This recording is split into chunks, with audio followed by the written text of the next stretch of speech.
of water supply professionals. We have 1,500 members across the Commonwealth. We're based in Acton, Mass. Our main membership are water utility managers and operators. And we are heavily involved in PFAS policy and regulation, and also other areas. Are you seeing my slides? Yes. Okay. So we have been involved in regulating PFAS in Massachusetts in drinking water since 2020. Mass DEP decided, because there's no federal drinking water standard for PFAS, that they would set a maximum contaminant level in Massachusetts for a combination of 6 PFAS compounds. And they set that maximum contaminant level at 20 parts per trillion for PFOS, PFOA, PFHXS, PFNA, PFHPA, and PFDA. We call this the PFAS 6, and it is set to be protective against adverse health outcomes for all people consuming the water. Special attention is paid to pregnant and nursing women, folks with compromised immune systems, but it is designed to be protective of all people drinking water over a lifetime. These regulations are quite complex, various monitoring activities and reporting activities, as well as public education and public notice. This is the first regulation that had a public education component in addition to a formal public notice component. And it's been challenging because the regulations and the science around PFAS have been evolving. And so, we knew that EPA was looking at perhaps creating a standard. Massachusetts obviously jumped ahead of that by several years. And so that has put our water systems in a position of having to comply with something that other water systems across the country aren't yet complying with. When Massachusetts set their standard, they recognized that the science was evolving, and so they did put in their regulations that they would review this standard in 3 years, which comes up at the end of this year. Obviously, with EPA's actions imminent, we're hoping that Mass DEP will hold off on changing any drinking water standard in Massachusetts until EPA has finalized their federal standard. Communicating the public has been challenging. There's currently a lot more questions than there are answers from our perspective. Our water systems are not toxicologists, they're not epidemiologists, so they have difficulty answering the questions around the potential health effects, which I know you'll hear some more about later. As I said, the public education component was new. This is for the first instance of you being over 20 parts per trillion for the PFAS 6. If you remain over that 20 parts per trillion standard for a quarter, then you have to do a public notice. And as I said, it's directed towards more sensitive subgroups. It has this sort of scary language, which indicates the potential health impacts. And so that's been challenging. In Massachusetts, we have about a little over 1,500 public water systems. These are all sizes. About 170 have detections over the 20 parts per trillion. This is Mass DEP's map showing the types of systems and where the detections have been found. 18% of the community water systems detected PFAS above the MCL. The good news, I guess, for our members is that PFAS can be treated in drinking water. The bad news is that it is quite expensive to do so. So the systems that have currently embarked on installing treatment are seeing, on the order of $4 to $20 million. Like $4 million would be a, small one source. 24 million is a plant that will treat for iron and manganese before it treats for PFAS. But we are routinely seeing these plants around $15 to $20 million for the larger systems. There is some funding available through the state revolving loan fund. We have now a high percentage of those projects being dedicated towards PFAS. These loans are 0%, but they do need to be paid back by ratepayers. The funding provided to date has not been sufficient to support the costs being incurred, and so that is certainly an area of concern that we have. And I'm sure you've all heard of the federal money coming for all sorts of infrastructure related projects. So there is some principal forgiveness for PFAS, but again, not nearly sufficient. We have lots of concerns, some of which I've outlined, but some more broad concerns is that there's been a lot of focus on PFAS in drinking water and on educating people about PFAS in drinking water, and not so much on other points of exposure. Certainly PFAS is still being used in commerce, and that is a concern for us. The fact that we have these differing standards in other states and federal government. We've seen a real variability in analytical results. We've seen a lot of samples failing QA/QC. We've seen the same water being analyzed by different labs and having different results, some on the order of 8 parts per trillion, which can be pretty significant when you're talking about drinking water standards. These are ongoing sampling costs, and certainly supply chain issues have impacted our members and their ability to quickly procure treatment, like activated granulated carbon, that sort of thing. Mass DEP does require that sensitive subpopulations be offered an alternative source. So whether that be bottled water or a credit to purchase bottled water or installation of a vending machine within the town, these have been logistically challenging. We have seen delays in investigating who's responsible for the contamination of the water, and that is obviously important to us because that responsible party may be involved in funding the treatment. And again, we are designing solutions right now for a standard that we know will change when EPA finalizes their maximum contaminant level. We have significant ongoing operations and maintenance costs, and we're certainly very concerned about the loss of public confidence in tap water. Mass Waterworks was a member of the PFAS Interagency Task Force, which was convened by the legislature. They issued a final report in April of 2022 that includes 30 recommendations, and an omnibus bill has been filed in this legislative session to try to move forward some of those recommendations. I can go into that in more detail if we have more time, but it is something that's we're following closely. So with that, that's the end of my presentation. Thank you. Thank you, Jennifer. Now I invite Anila to share your screens.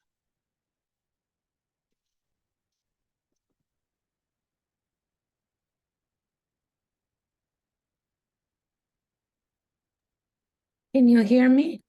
Yes. Hold on. Hello, everyone. My name is Anila Bello. Let me fix. I have several windows open. Okay. Hello, everyone. My name is Anila Bello. I'm research faculty in the Department of Public Health at the University of Massachusetts in Lowell. My training and expertise include chemistry and exposure sciences. My research in the past 15-20 years has been focused on environmental and occupational health, and with particular focus on chemical hazards that can be found in workplace and environment. So my research includes 2 main strategies. First is to identify the problem, and second, to evaluate the solutions to that problem. Throughout the years, I've been working with a wide range of chemicals, including those used in reactive chemical systems in construction, such as isocyanates, epoxy resins, flame retardant, VOCs used in cleaning agents, crystalline silica, and many more chemicals. And more recently, our work has been focused, at least in the past 3 years, with priority on PFAS. So as part of our work, what we do conduct field investigations. We go out in the field, we collect samples, we determine inhalation exposure by doing measurements in the breathing zone of the study participants. We assess thermal exposures, and we investigate what is the impact of those external exposures into the total body burden, mostly in occupational settings, and traditionally we do not focus on ingestion through food and water, which is one of the limitations of our work. So all the analyses are done in our exposure biology lab, and here I've shown some photos of our recent investigations that include spray polyurethane foam applications and painting and coating of bridges around New England. So with respect to our PFAS work, I wanted to show you two projects that I've been involved with in the past couple of years. One has to do with PFAS in construction. PFAS is used widely in many construction products, as I've shown here, including painting and coating as a main application for PFAS. So our goal is to identify the type of PFAS that are used in different construction products, to measure their concentration and match that with urine and blood samples that we'll collect among study participants. In some preliminary data, we are showing that we can detect 100%, at least 5 short-chain PFAS in the urine samples of the painters, which is one of the cohort of our study. We believe this is important not only to identify construction products as one important source for environmental contamination, including water contamination, but also addressing occupational exposures. And what we plan to do is to compare the blood levels of PFAS in our study cohort with the National Academies of Sciences, Engineering, and Medicine. I'm so sorry. Could you see my slides? I was trying to go through the slides. And what the guidance include is levels of PFAS in the blood for 7 priority PFAS that could be important to follow clinical care from physicians. And I'll be happy to share more of that later during the questions session. To illustrate how complex the sources of PFAS exposures and how they contribute to our body burden, I brought here the case of firefighters, which is also another cohort of our study population. So if you see here, the levels of PFAS in the blood among firefighters, which are higher than in general population, could be due to the use of firefighter gear, through consumption of food and water, as we in general population are exposed to, through the use of consumer products that when they are burned during active fires that also could generate PFAS in the air. But one very important source is the use of aqueous film for forming foam. And I wanted to show you a little bit about this as a Class B foam that is used to suppress fires that are flammable and combustible liquid fires, such as those in airports, ships, petrochemical industry, storage tanks, cars. So every type of fire that is a solvent-based fire requires a FFF. However, they are based on PFAS. 3 to 6% of the concentration of the foam is based on PFAS. Because of the excellent fire suppression properties of PFAS, these foams were considered a gold standard by our military until recently. So because of the foams used, especially in training facilities, they have been considered a major source of water contamination, including surface and groundwater in the US. And I'm sure all of you are aware of the work that the Environmental Working Group is doing to map out those sources. So one solution that we in my field work closely with and prioritize is elimination and substitution of those hazardous chemicals with safer alternatives. In the case of FFF, there was a movement as the short-chain PFAS were phased out in the mid-2000s. They were replaced with the long-chain PFAS were replaced with short-chain PFAS. As such, the alternatives that were used after 2005, foam alternatives, were considered regrettable substitutes because we later realized that even the short-chain PFAS could be toxic to human health. However, the new class of foams that are PFAS-free foams are called fluorine-free foams have entered the market. The last time I checked, there are about 170 foams that are claimed to be PFAS-free foams. However, there is very limited information on understanding the toxicity and the composition of those PFAS-free foams. So this was the initiation of our current project that's funded by FEMA with focus on the foam alternatives. And our goal is to conduct a national survey, which we just closed the survey a couple of weeks ago, to determine what is the current use of those foam alternatives and what were the incentives and barriers associated with their implementation.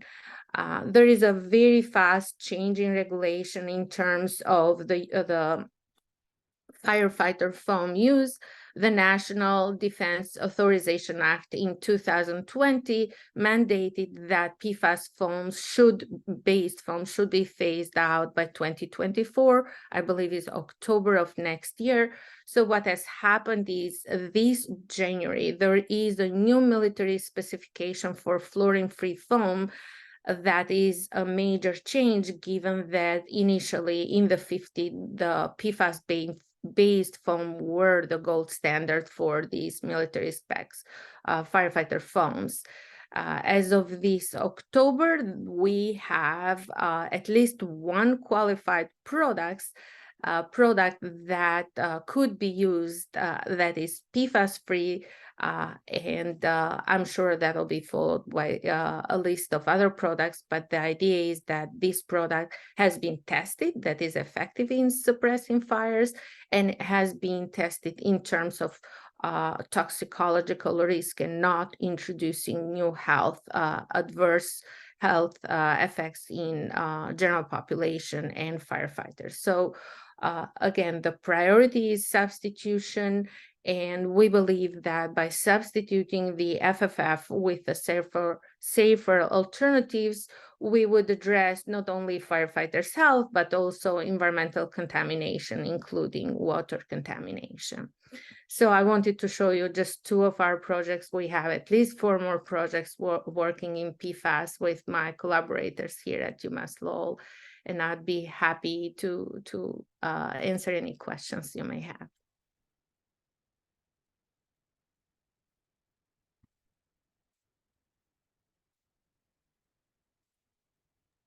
You are muted, Timothy. Thank you, Anila. Thank you. Our next speaker is Jeff Forbes. If you want to share your screen.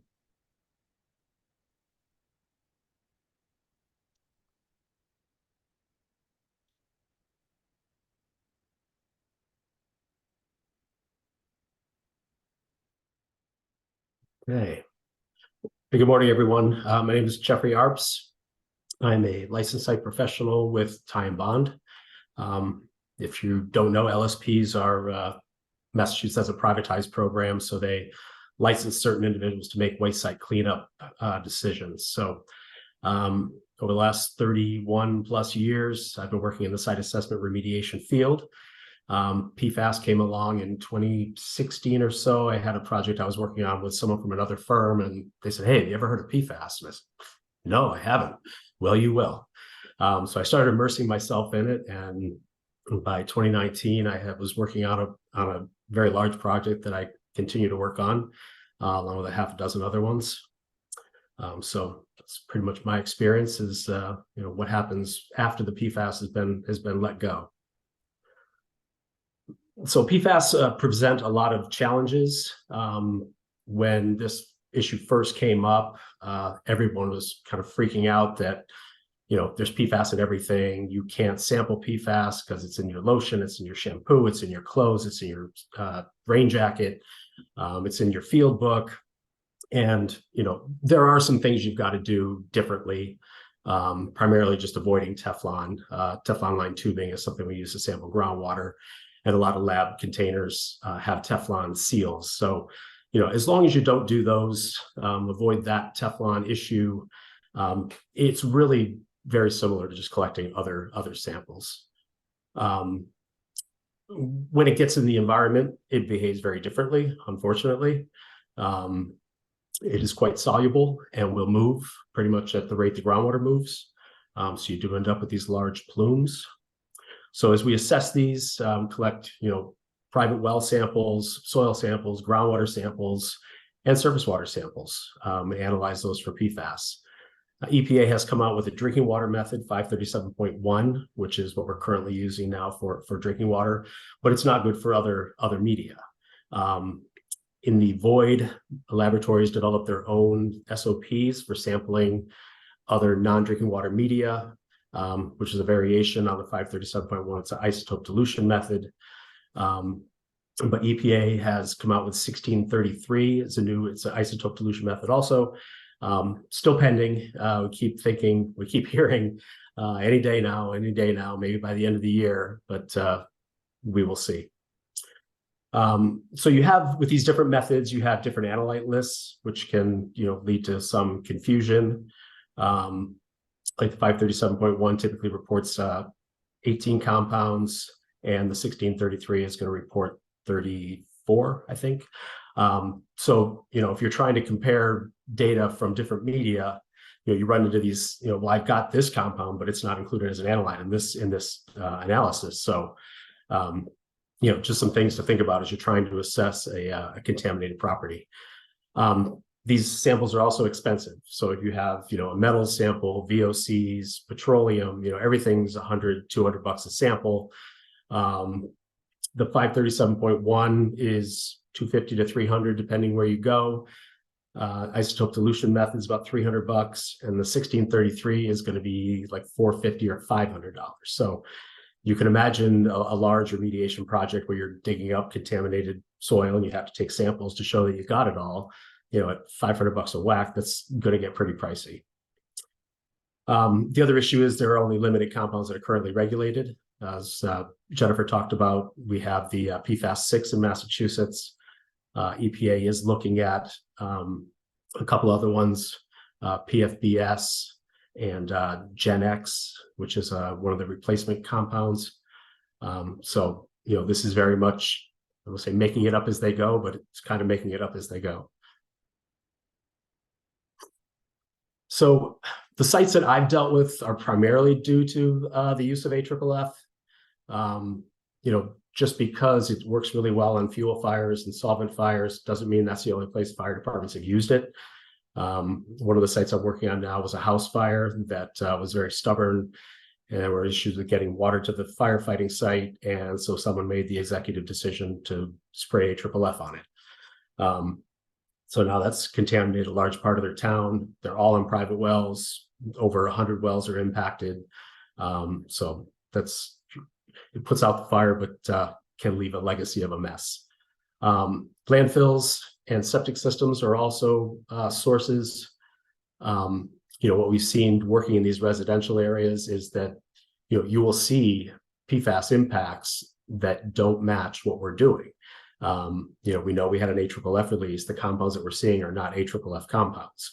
So there is some background. There was another firm that did a background study across Massachusetts, and they found concentrations in soil that exceeded, what they consider a quote reportable concentration, meaning if you have this detection, you have to report it to Mass DEP. Dry cleaners and chrome platers are another source. I've yet to run into one of those, but I don't doubt that they are out there. As I mentioned, PFAS are very soluble. So when you have one of these firefighting scenarios and you put the AFFF on the ground, it's never contained. There's large volumes of water. This stuff gets pushed all over the place, hits these low-lying areas, percolates into the soil. And then every time it rains, you get another dose of PFAS into the groundwater. The groundwater discharges to surface water, and, these plumes can be very long. And once it gets into surface water, you don't have the photodegradation that you would typically have with other compounds. So, dilution is really the only way that these concentrations get knocked down. This stuff is stable. That's why it's good at all the industrial uses that we use it for. The things, they don't biodegrade. They biotransform to some extent, but they don't biodegrade. So you don't have, I don't know if you worked on sites, but we often get to a point where we talk about a site being at steady state, meaning that, the plume size is not changing. As the plume continues to expand, biodegradation is eating the leading edge of it, and essentially it doesn't go anywhere. So we don't see that with PFAS. The other thing, it's not volatile. So you don't have these concerns for volatilizing into buildings, but that also takes away a lot of the remedial technologies that we use for other contaminants, from PFAS. So the traditional remediation methods just don't work. Right. An area that I find really interesting, if PFAS can be cool, and this is the cool part of it, is PFAS forensics. As you mentioned, there's thousands of compounds, but the universe that we deal with, or at least analytically that we can deal with, are somewhat limited. So you have differentiation in what you're seeing. So if you're detecting PFOS, chances are it's a 3M product. If it's PFOA, it's probably a DuPont product. And they have, co-contaminants that go along with them that you see together.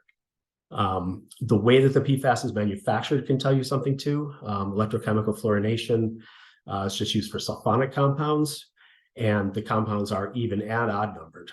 So versus fluorotelomerization, you can get sulfonic or carboxylic compounds, but the compounds are all even numbered. So if you have only even numbered, you can look back and say, okay, it's probably a fluorotelomerization project or product, and that can point you back to a manufacturer and possibly a use. So if you look at PFAS contaminated sites, you will see maps like this or some variation on this. This is one of the towns that we're working in. So the properties that have green boundaries are non-detect. They have no PFAS detected in them. The yellow ones have detections, but they're below the 20 PPT PFAS 6 standard. Red properties are over 20, and the purple properties are over 90. Mass DEP considers anything over 90 PPT for PFAS 6, not all PFAS, PFAS 6, to be what they call an imminent hazard. So these purple properties are where we see over 90. So you'll note this one down here and then another up here. The other thing you can see too is that this northern area does not have any of the gray that we see in the southern area. So the gray is PFHXS, which is a co-contaminant of PFOS, which is typical of a 3M firefighting foam. And you can see, the kind of the stark difference in this source area versus this northern area. The northern area, we're not quite sure what's going on up there, but it's definitely not related to the 3M firefighting foam issue that we're dealing with down here. So part of our mission is to figure out what's going on up there. The town, we are treating all of the water that's impacted with point of entry treatment systems. They're just 2-vessel carbon units that get put into the houses, and we sample them periodically. I know somebody else is going to talk about POETs a little bit later, but we're using granular activated carbon, and we're seeing the systems last for. We've got some that have been in operation for over 3 years, so it works really well, and that's a way to mitigate what's going on. This also has the benefit of putting PFAS-free water into the septic systems where they had been previously, taking water out of the bedrock that was contaminated with PFAS and putting it in a shallow septic system. So you're relocating contamination from the bedrock aquifer into the overburden aquifer. So by treating that water, now we're putting clean water into the overburden. And that's it. That's my contact info, and see what questions come up. Thank you, Jeffrey. So our next speaker is Onur. Onur, do you want to introduce yourself and share your screen? Sure.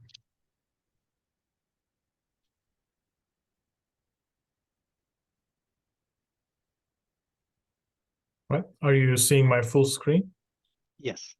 Awesome. Well, thank you. Thank you, Timothy, for organizing and moderating this panel, all panelists for their contributions, and all the participants for choosing to be here today. My name is Honorable. Everyone else is from Massachusetts. So I thought maybe a small introduction of University of Maine would be helpful. I'm an assistant professor of environmental engineering at University of Maine. Prior to this appointment, I was at UMass Lowell, also a faculty member. And I have been connected to Maine WRRC through PFAS-related projects when I was there, also Mass DEP.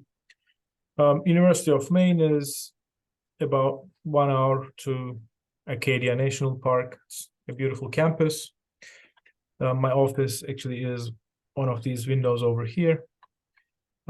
It is a land-grant public research institution, one of the New England's premier R1 research schools. It's the flagship campus, and a lot of exciting research is going on, but PFAS is taking the front stage. The primary reason for this is Maine has been within the legal framework allowing utilization of biosolids from wastewater treatment plants to be implemented as fertilizer in farmland. This was a historical practice that's acceptable in many different states. Of course, recently in 2010s, we realized that those biosolids contain high levels of PFAS that is impacting the soil and the crops that grow in soil, and the animals that feed on these crops, or the produce that is produced by the farms, including farmers' bloodstream. There were crisis levels of PFAS contamination all across the state food chain. So they implemented a sampling program, monitoring program of identifying all these land application sites in the state. This is hundreds of sites. Some of them are wild, some of them are farmland, and the landscape has been identified, and now there is this issue of PFAS that came up already. It's very stubborn. It really persists in the natural and engineered systems. So once you put it in a system like land application, it may find its way down to groundwater or surface water, and it can start circulating because it's recalcitrant nature. It will be in drinking water sources. It may end up in drinking water treatment plants, have to deal with it.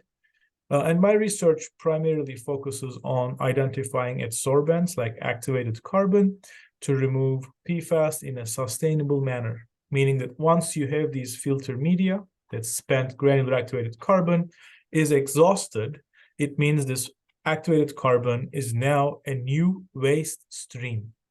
Currently, it's not identified as a hazardous waste source, so it could go to a landfill or an incinerator, but it doesn't necessarily mean the problem is solved, but it just contributes to the cyclic nature of the problem. In a landfill, it can partition in the landfill leachate. In an incinerator, it may partially break down, cause shorter chain PFAS pollution. It may create organofluorines, hydrofluoric acid. So we have to understand how to deal with this in a sustainable manner, although GAC is a successful adsorbent, it's field proven, and it's the cost benchmark technology we have. So my research primarily focuses on if we could regenerate activated carbon with the existing engineering systems, because the temperatures that are required for regeneration may be suitable to mineralize PFAS while recovering the GAC. So I'm working on this. This was supported first by WRRC, currently by National Science Foundation. GAC is the cost benchmark with 5 to 23 cents per 1,000 liters of water. It is field proven. It's been installed nationwide, and this was originally a taste and odor intervention or other synthetic pollutants, disinfection precursors, but now PFAS, it creates the PFAS-laden waste stream. But we are dealing this with the PFAS transformation in the water industry. In my opinion, it is as impactful and transformative as the Clean Water Act itself, because considering the $2 billion carbon industry, we are looking at $50 billion installation and $3.5 billion annual maintenance that will happen in the water industry. So the whole environmental economy is changing around PFAS. If we start filtering out every drop of water through carbon filters, membranes, ion exchange resins, it means that we'll have to be making major capital investment. We have to be dealing with new waste streams, and we have to be maintaining an excessive amount of PFAS-laden waste and infrastructure. Currently, the estimations of a nationwide 110,000 plus public water utilities, about 10 to 30% of them are not compliant with the proposed PFAS regulations. So at the best case scenario, we are looking at more than 10,000 facilities that need to do something with their water treatment systems. Of course, so this is a small study for Maine. We recently conducted that there's going to be some cost, economic cost, but some also environmental cost as well. These are greenhouse gas emissions estimated by, let's say, implementing Calgon Filtrosorb 400 or Evaqua carbon that are differently coconut sourced, coal sourced, and how much greenhouse gas emissions would be expected if you regulate PFAS at 2 ppt versus 200 ppt. There's going to be some consideration, although I definitely am supportive of filtering the water with a more stringent filtration system, with the collateral benefits of having other pollutants that we may not be aware of also can be removed if we have GAC systems. But there's a cost to it. There's an environmental cost to it. We have to think about it. So I think regeneration may be an economic and environmentally friendly alternative to discarding these spent carbons. But we don't really have the infrastructure. Regeneration industry is developing in the US. It's more developed in Europe. We were able to identify 10 full-scale plants in the US. Some of them are New England. The one public utility in Cincinnati has this is the photograph of the on-site regeneration facility for their carbon, and the others are private companies. So there's going to be some investment to recover these carbon. But when we look at the literature, we can see that thermal regeneration at temperatures that are estimated for PFAS mineralization can actually, carbon can decrease those expected temperatures and either degrade the left-hand side or destroy or mineralize PFAS. So the left-hand side temperatures are lower, 100 to 775 degrees Celsius. But this means PFAS is not PFAS anymore. It may be just the functional group or a carbon-carbon bond breaking, but it doesn't necessarily mean the problem is gone. The right-hand side, the temperatures are much higher, 700 to 1,000 degrees Celsius, but in this case, PFAS is completely gone. And in these scenarios, that's just preliminary evidence that PFAS can be destroyed in a regeneration facility.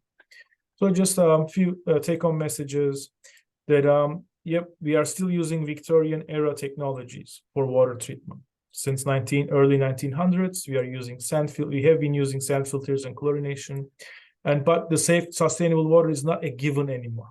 It's not granted anymore because the industry is very complicated now. We are releasing thousands of synthetic organic chemicals. They transform in the environment. They transform in the treatment plants. They are creating a complex cocktail of chemicals in the drinking water sources, and we are still relying on older conventional technologies. So it's not given anymore. We have to do accomplish a paradigm shift in water industry, and PFAS could be an excuse to accomplish this paradigm shift. And then for researchers in the group, that I like to emphasize that the engineering considerations for such uncontrolled and complex environments are important, because the science focuses on, or the research is focusing on, more pure systems to understand the fundamentals. But at the end of the day, and very soon, we'll have to be implementing these new technologies in real world scenarios. So we have to bridge the gap between fundamental research and engineering implications. Well, thank you. Thank you, Onur. Our next speaker is James Ruther. James. All right. Thank you for the invitation to be a part of this forum, Timothy. This is a really great panelists, and I'm actually pretty happy that I get to go after my colleague and collaborator, Honor Poole. So we've worked together for quite some time now, since his time at UMass Lowell. So my name is James Ruther. I'm a professor of chemistry at University of Massachusetts in Lowell. So specifically, my training focuses mostly on polymer chemistry and synthetic chemistry. So I'm the stereotypical chemist that likes to mix chemicals in labs and make new things. Let me put this in. There we go. So recently, or actually over the past 4 or so years, we've been endeavoring to try to develop new materials that can offer sustainable alternatives to point of use or point of entry water treatment devices. So point of use treatment devices are the types of filters that you use in Brita filters, or you attach to your faucet, or you attach to a refrigerator. So that purifies already treated water from water treatment plants. But in a lot of cases, the general public prefers these types of approaches, both to improve the aesthetics of your water, but also Timothy pointed out that near 45% of tap water can actually contain PFAS in it. So removing those at the point of use can be a very effective way of getting rid of these contaminants prior to consumption. Now, in addition to point of use, there's also point of entry devices, and these are really relied on by 43 million private well owners across the U.S. So these types of devices are hooked up to your water inlets, and so when your water comes in from the utilities, it passes through the filters before it comes out of your tap. So these types of devices, they're really, in most cases, rely on physisorption type of mechanisms using granular activated carbon. And Professor Poole, he put it very eloquently, that these materials, aren't truly sustainable in several different settings, and that municipalities are still catching up in terms of being able to apply regeneration conditions. But at the point of use and point of entry, the totality of the commercial products that are on market nowadays are single-use disposable units. So there is no real procedure for regeneration for these types of devices. So once they become saturated, because of the physical limitations of adsorption, they're just typically discarded. And so there's really a need for new materials that can actually provide user-friendly regeneration protocols. So if we take a look at granular activated carbon, Honor, he gave a good overview of how these work. So these are very porous carbon-based substrates, and they're really effective at removing organic constituents from drinking water. So they have this variable porosity within these carbon-based materials, and so they have typically very high capacities, and these can be effective at treating PFAS affected waters. One of the main drawbacks is that the regeneration for these types of materials, they are regenerable, but they require quite harsh conditions to facilitate regeneration. And these types of conditions are very, very much not amenable to point of use or point of entry types of devices.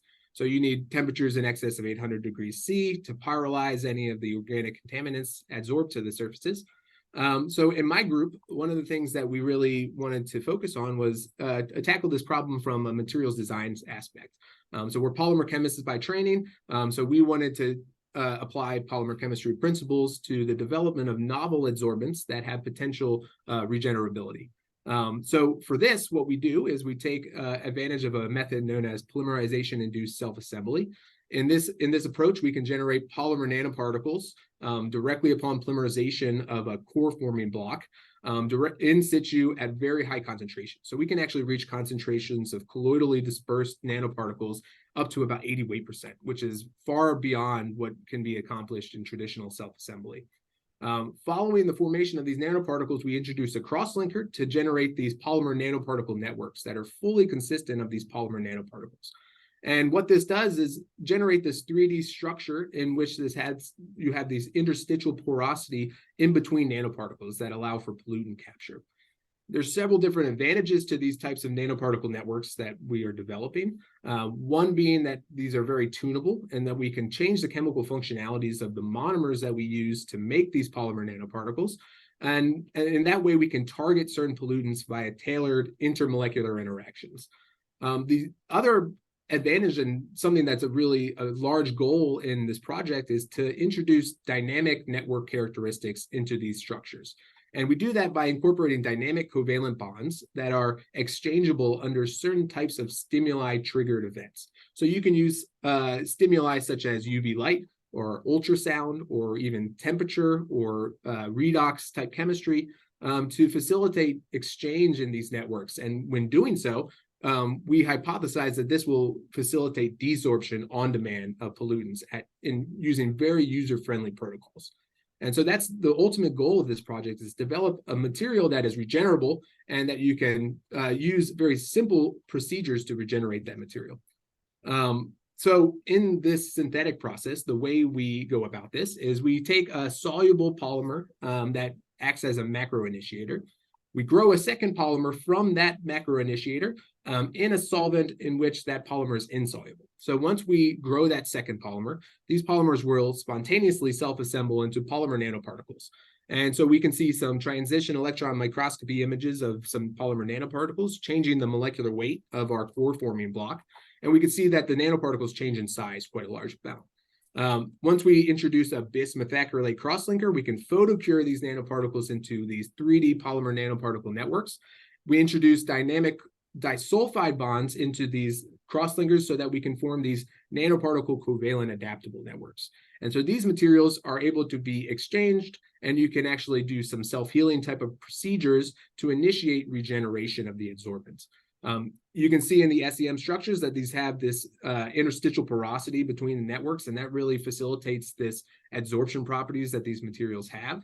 And there's a lot of advantages to this approach, and we have a very large monomer scope, so we can incorporate a lot of different functionalities into our structures so that we can target different types of pollutants. The photocuring procedure is really rapid, and we have a lot of knobs to turn when we're trying to design and optimize these adsorbents. So we can change the morphology of the nanoparticles that are generated. We can change, so that in turn has effect on the porosity that we get in the material. We can also change this chemical functionality, as we mentioned, and we can change that cross-link density as well. So we can change those parameters in the materials design so that we can target and optimize our materials. So the first type of pollutants that we wanted to target with these types of materials were PFAS. And so we wanted to incorporate different types of complementary functional groups into the shells of our nanoparticles and the cores selectively in different ways, making a family of these materials, and then assessing how these effects will change the adsorption properties of the material at the end use. So in this case, we incorporate these basic amines, which can perform acid-base chemistry with the acidic polar head groups of many PFAS compounds. And then we also, in certain cases, we incorporate these fluorocarbon pendant groups into the cores of our nanostructures. And in that way, we can selectively take some of these pendant groups, incorporate them, change the number of them, and see how that plays a role in the adsorption. So we've done this. We've shown that we can make these polymer nanoparticles in situ at high concentrations. We can cross-link these really rapidly with our dimethacrylate, generating our nanocan structures. And then we've started to look at some of the adsorption properties. So another knob we can turn is that we can take this basic amine and we can introduce an electrophilic methyl iodide, and we can methylate that to make a permanently cationic ion exchange adsorbent. And in this way, we investigated how these different pendant groups and the presence and the quantity of these pendant groups will affect the adsorption of both PFOA, and we've done some preliminary work also with short-chain PFAS like Gen X. So in our preliminary work, we've shown that all of these adsorbents are really effective at removing PFOA in very rapid manner. But in the case of Gen X, it's a little bit more challenging, the adsorption. And what we found actually was that the complementary core functionalities that we wanted to incorporate, these fluorocarbon chains in the cores, actually did not provide better adsorption properties. And this kind of leads us to believe that the electrostatics of the positive and negative charge pairing together is really driving the removal of these materials. And that's really translated also into the adsorption capacities of these materials. And so we can look at the capacities by performing these isotherm studies. And we've shown that the capacities are more than 3 times higher for our derivative that actually has no fluorocarbon chains. And that's actually, we think, is a good thing overall, because we don't want to incorporate more PFAS. We don't want to fight PFAS with PFAS. So these materials are fluorine free, but still have very effective means for removal of PFOA. And we're expanding this currently to many different PFAS derivatives. We have a lot of preliminary evidence showing that we can actually use UV light to regenerate these materials. I'm not going to show that data here because it's very preliminary, but ultimately we're working down the path towards these materials that are efficient at removing PFAS and that are potentially regenerable using very simple procedures. So I'd be happy to answer any questions afterwards, but I'll move on. I'll let us move on to the next speaker. All right. Thank you, James. So we have lightning talks from our panel. And so our next half an hour is going to be very exciting to answering some of your questions. So I'm going to actually start off by reminding you there is a link for a survey. So please fill that one so that we have some assessment of who is attending and what we could identify as a topic for next forum. The other one is if you have any questions, please add to the Q&A icon or into the webinar chat itself directly. So I'm going to actually start off with the questions which came from the audience. So this is a question for Jennifer. Are the water suppliers considering a variety of PFAS treatment options or all tending towards GAC? I think what we're seeing is the majority are installing GAC. They're pilot testing ion exchange as well. We have a few ion exchange systems, but for the most part, it is GAC. I'm not aware of anyone in Massachusetts who's looking at nanofiltration at this point. Thank you, Jennifer. Our next question is for Jeffrey. How are filters that remove PFAS dealt with at the end of their life? What happens to that contaminated carbon? Jeffrey. Yeah, actually, I think James, or no, just went through that. We typically send it for regeneration. So it goes through, a thermal treatment process that separates the or destroys the PFAS from the carbon, and what's left is regenerated. We typically don't use that for drinking water exposures, preferring carbon-based, new coal-based carbon for those applications. Right. So this is a related question to Onur. Again, what is the destination of the thermally degraded PFAS? Yeah, I think it really depends on the thermal process. It is ideally, I can speak for the ideal scenario: complete mineralization, leading hydrofluoric acid, and removing fluorine from the alkane chain, which means that fluorine goes back to its ionic state in the environment. Although hydrofluoric acid is not a good acid to work with, the concentrations are very low at this scales. But I think the short answer is depends on what temperatures, what type of PFAS, what type of carbon, and what type of heating regimes and atmospheric conditions are used. So lots of unknowns at this stage. Thank you, Onur. A follow-up question to Onur from the audience. How are the GHG greenhouse gases emissions generated? Yeah, so for our study, we computed the production of the carbon that normally we would not produce but with instigation of PFAS legislations, we're going to need additional carbon. So it's an energy-intensive process to char and then activate the biomass, and that's production and then transportation before and after lifetime, and then there's going to be a new hydraulic head before and after the filter that you have to overcome the head. So that's the breadth of our study. All right. So this is a question directed to James Ruther. Brita type filters don't remove PFAS, do they? I'm just paraphrasing the question from the audience. So Brita filters typically contain GAC. So I believe they have some effectiveness at removing PFAS, but there are some limitations, I believe, in terms of GAC's removal of different PFAS compounds. In particular, the short chain ones can be challenging for GAC. But the long chain PFAS molecules are relatively effectively removed by Brita filters as well. So yeah, they do have some effectiveness, and Honor could probably speak to that as well. Actually, I was going to refer to Jennifer Peterson, who shared a Massachusetts study with us recently.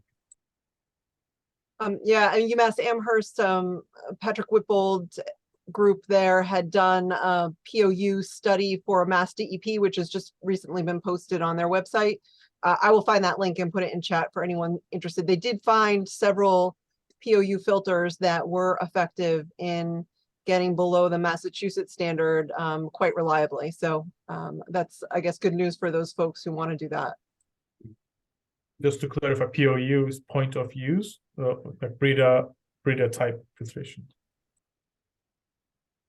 Yeah, I would just add the the cartridges for those types of filters usually don't allow a lot of GAC, and so while you may see some PFAS removal initially, the long-term effectiveness would be a concern, and then you get into you got to monitor the system for monthly, quarterly, whatever level you're comfortable with and can afford, to make sure that that the filter media isn't saturated with PFAS.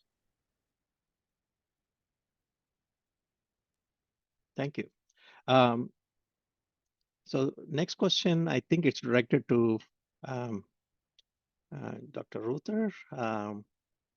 Have you compared the PFAS absorption efficiency of nanocans with a conventional GAC?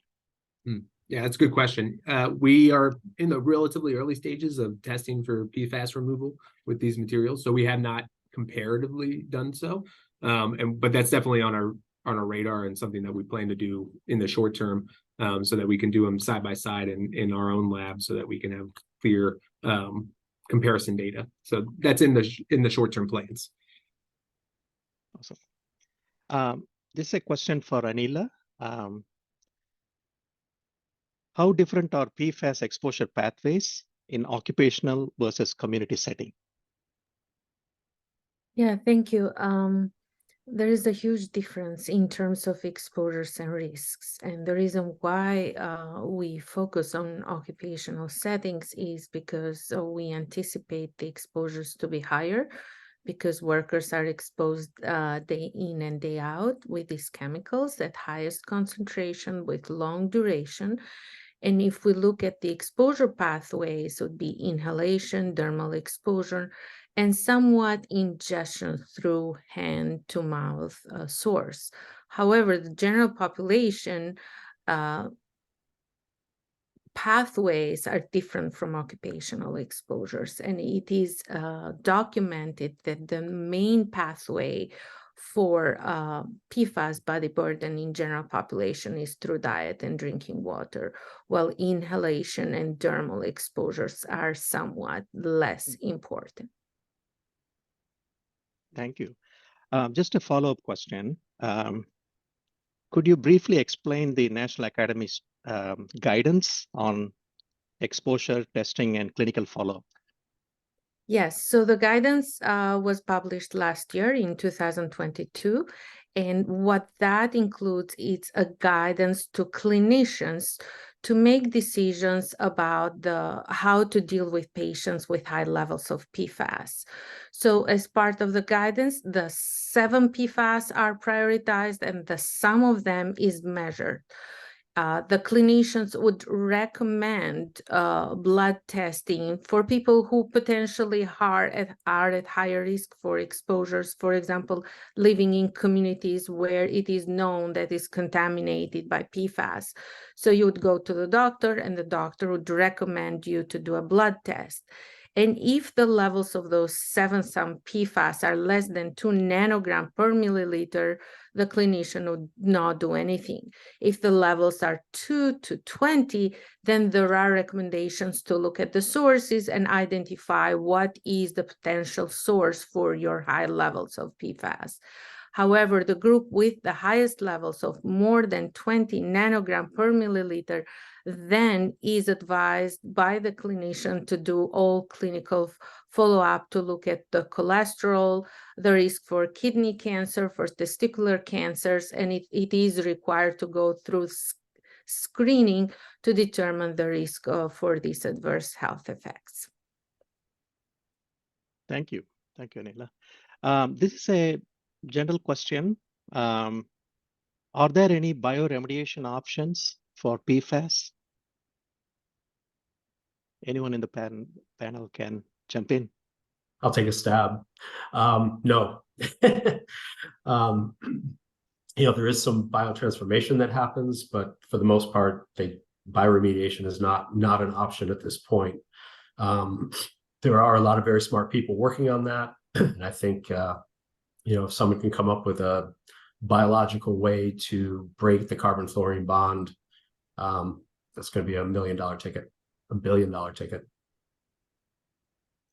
Yeah, I agreed. There are conservative conservative phase transfer to certain species through root uptake, and then harvest and conserve. But again, PFAS doesn't change with through microorganisms; just transforms into a crop.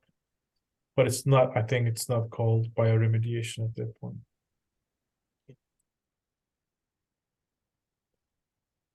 So, so EPA had been, having some sort of a changes in the PFAS enforceable levels in the private well water systems. Has there been any talks recently about lowering the thresholds? I can take that one. I think Timothy's slide in the beginning showed what EPA's proposal is, which is 4 parts per trillion for PFOA and PFAS, and a hazard index approach for 4 other compounds. Those would, if EPA finalizes that rule, which they're expected to do shortly, they had said by the end of the year, then Massachusetts will have to follow suit. Massachusetts cannot have a less stringent standard than EPA. I noticed that the question talks about private wells. I mean, if that private well is by definition a public water system, then yes, they may have to meet those new thresholds, but there aren't currently standards for private wells that aren't public water systems. So for instance, I live on at a home that has a private well. I don't have a standard I must meet if I'm concerned about, potential impacts of PFAS. In my case, I installed a point of entry system and, and I'm going to deal with it that way. But if you are a private well owner that is considered a public water system, then yes, potentially those EPA standards would apply to you. And Mass DEP will have a certain amount of time, maybe 2 years, to adopt those standards. I would add to that, we did just hear from DEP last week that they are expecting that at the end of the year. The projects that we have where we have point of entry treatment systems on homes, we were advised by DEP that we're going to be expected. Well, step back. We've been putting dual vessel systems on homes that have PFAS 6 above 20 ppt, and single vessel POETs on systems that are less than 20 ppt. So while we may be below 20, we may have PFOA or PFAS above 4. So that would prompt, DEP was telling us that should prompt adding a second vessel because they are exceeding a standard.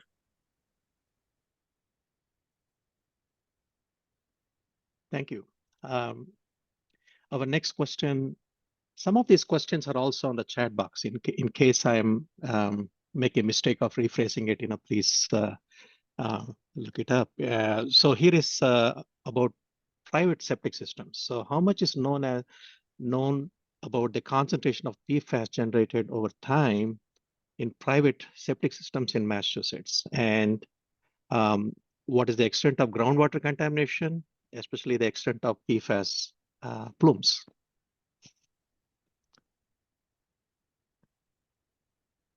Take a stab. Anyone can.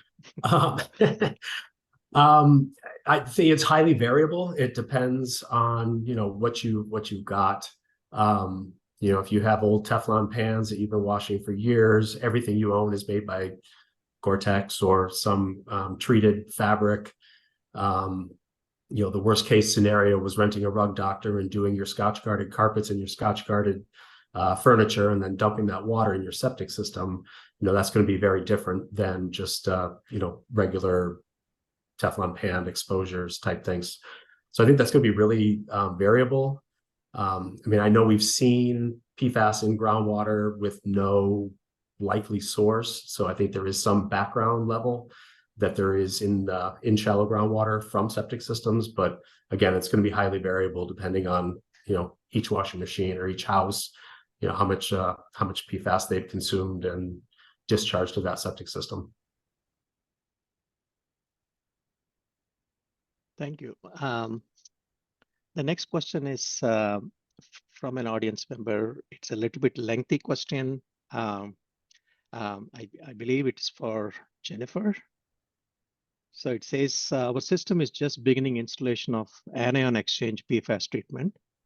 Jennifer mentioned this was being piloted in other systems. We are under the impression that this was more widely used and a suitable option. Our system has space constraints that ruled GAC out. Are there any obstacles we might run into with this form of treatment?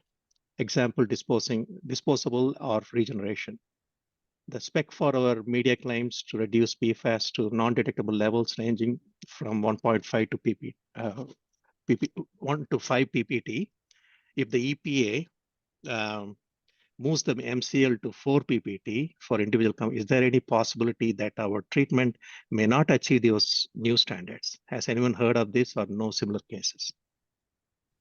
So when I mentioned piloting, I meant sort of the formal DEP process. The engineering consultants come in, they set up GAC, they set up ion exchange, and they run your particular water through those systems to see, which will perform best for you. And so, yes, I think many are doing GAC, but we do have ion exchange out there. I am aware of one system that's having a bit of difficulty with that ion exchange system, just from a pressure standpoint. So they're having to, look at that. But if your water has run through that system and, they're getting non-detect, then that's a good sign.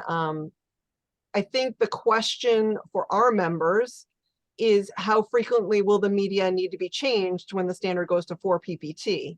It could be fine for 6 months and then you might have to change it out. I think those are the unknowns that we are concerned about when you go down to such a low standard. When do you begin to see the breakthrough and when are you going to have to change your media? I think those are the sorts of questions that we still have outstanding. Thank you, Jennifer. Our next question is coming from students from community college. What are the top 2 sources of PFAS in our drinking water supplies? And what can a consumer do to avoid PFAS for their families? So anyone can, I can say that the AFFF is one known main source of PFAS water contamination. And the second I would select is industrial use, such as these companies in Merrimack, New Hampshire, that have contaminated the water in the surrounding communities. So as such, there is a different question what the community can do, but that's not related to these main sources. Yeah, anyone else can add more.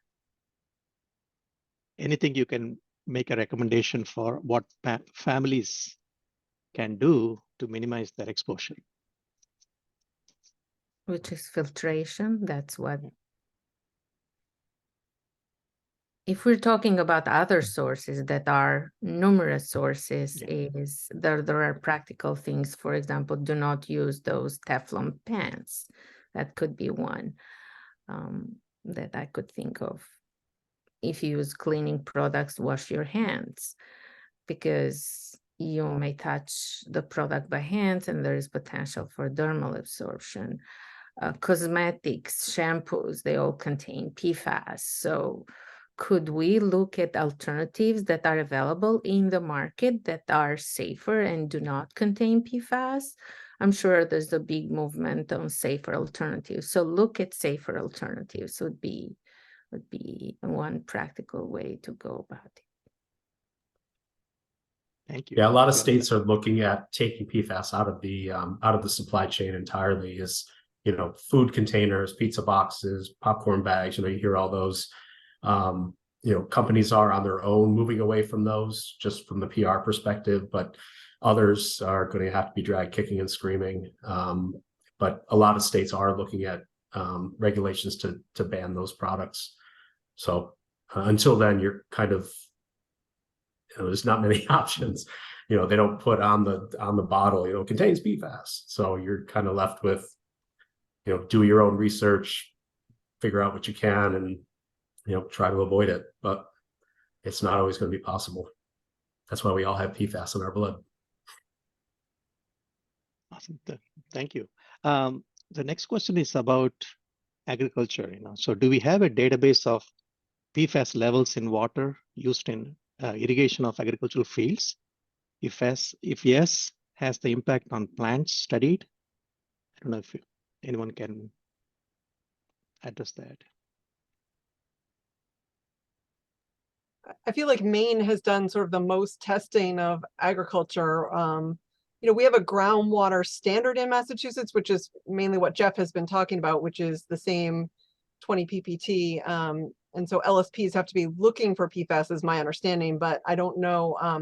On the agricultural side, I think Maine is well ahead of Massachusetts. All right. Thank you. This is a question for Anila. Are you aware of any local Board of Health regulations in Massachusetts for PFAS? It's a very good question. I'm not aware of any of local regulations related to PFAS. I am. I know in the town of Harvard, they've put in some regulations in their Board of Health. If you're selling a property in certain areas of the town, you do have to do the PFAS testing prior to that sale. And there are other boards of health, I think, considering you know, looking at testing of private wells, but look to the Harvard Board of Health if you're interested in learning more about their regulation. Thank you. Our next question, are there any thoughts on total fluorine methods and draft method 1621 versus targeted methods such as 1633 or /537.1? I think maybe Jeff, you had been mentioned, Jeffrey was mentioning that, right? So I was trying to find the question in the chat. Chat box. I'm sorry, which one was it? It's about total fluorine methods. It's in the Q&A. Versus, yeah. Oh, Q&A. sorry. Okay. Yeah. Oh, it's not in the chat. Okay, that's why I can't find it. I've not run any of those. I know, you know, some, I guess that they have their place. You know, as I mentioned, the analyses that we use have limited analyte lists. So it's certainly possible that, you know, we're quantifying what we can, but, you know, there could be a lot of other stuff in there that's not a target analyte of any of the analytical methods. you know, it's one of those kind of gee whiz things. It's like, yeah, great, I got a number. What do you do with it? You know, there's no standard for fluorine. I mean, it just kind of tells you that you're not seeing everything, or you're seeing half of it, or you're seeing some of it. But I haven't had occasion to use it yet. Would that be good for screening, just for screening, and then you go deeper into specific compounds? That would be a simple You could. method, yeah. Yeah, but I think the total oxidizable precursor sample is oh, hold on, I got housekeeping coming to my hotel room. Hold on. Okay. So just have like maybe 2 or 3 questions more. Maybe this is a question for Jennifer. Are private wells tested and regulated? Is there any regulation for testing that? They are not currently. So private wells in Massachusetts aren't subject to the drinking water standards that public water systems are, although there is legislation that has been filed in Massachusetts that would regulate private wells in a similar manner. But currently, you know, private wells are regulated through the Board of Health. And so unless a local Board of Health has a regulation, then no, there aren't any standards. This is a question for James. Have you seen any issues with POE systems and iron? What was the question again? Have you seen any issues with POE systems and iron? I believe it was in chat box, I think. So we haven't implemented these into like a direct cartridge-based application as of now. So we haven't tried to build a prototype of these materials with these materials incorporated yet. I do believe that there are many POEs that have ion exchange as a portion of those devices. A lot of times those devices have several different filters connected in line, and some of them have also reverse osmosis type membranes that are incorporated in those devices as well. So I think there are certain commercial devices that have these types of ion exchanges incorporated as well. But I can't speak specifically for nanocans because we have not developed a prototype like that. So currently we're really at the basic research stage. We're really looking at the fundamentals and trying to understand this, how the adsorption, you know, is influenced by these different parameters. So that's kind of where we're at this point. Could I just add that, you know, that is one of the complicating factors for our public water systems. If they have high iron and manganese, that's what necessitating those larger treatment plants so that they can remove that before they can treat for the PFAS. So it is obviously an issue that we're grappling with, and the scale of treatment is sort of commensurate with that challenge. Yeah, we see that on private wells as well. A lot of the homes that we're working in, you know, they already have a softener. So, you know, a softener system has a reject, and that reject is going to be PFAS laden unless the carbon goes ahead of that. So, you know, it's, I don't know, the lesser of two evils, I guess, is that, you know, you risk the carbon getting foul prematurely with the iron and manganese, and that way the softener reject is PFAS free, versus, you know, if you flip-flop it, then you're creating kind of another PFAS source, you know, wherever that reject gets discharged on the property.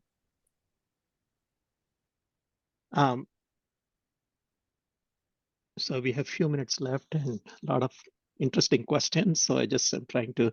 So one question from the students is related to transboundary rivers. Are there any collaboration between countries to address PFAS contamination, which actually crosses boundaries of countries? Are there any policies or governance issues? In the issue of AFFF, there is an international collaboration, and the work originated in Europe and Australia, with several airports implementing the fluorine-free foam which now have variety in United States, but they were the models that were we were guided in our work. So it's definitely collaboration, but I don't know of any other specific case. There was one question about when the large mass DEP study will be made public. This is for Jennifer. Yeah, so I saw Tom's questions. I did post a link to a Mass DEP page, which has all of the well testing results on it. I am not sure there was going to be sort of a formalized report. That sort of dashboard is how they've been dealing with testing results. But if Tom, if you want to give me your email, I can certainly follow up with DEP and see if they will have some sort of report. But it's my understanding that they were just posting the information there, and for public water systems, all the information is posted on the Executive Office of Energy and Environmental Affairs data portal. But stick your email in chat and I can follow up. Thank you. One last question before we disperse. In examining the possibilities of nanocans, what factors need to be considered when transitioning from lab experiments to field applications at a large scale? And what challenges could arise during the scaling up process? Yeah, it's a great question. I mean, scaling up is often the biggest barrier to, transition for any of these types of chemical processes and materials syntheses. So, trying to scale up the process of forming these nanoparticles could definitely pose challenges. When applying to much larger volumes of solvent, then you're going to deal with many different, issues, considering that a lot of these polymerizations are mediated by UV light. But there are other options for us in terms of the types of polymerization mechanisms that we want to use. So yeah, we certainly, in each step of the synthesis, you could run into challenges when trying to move from just bench scale to pilot scale.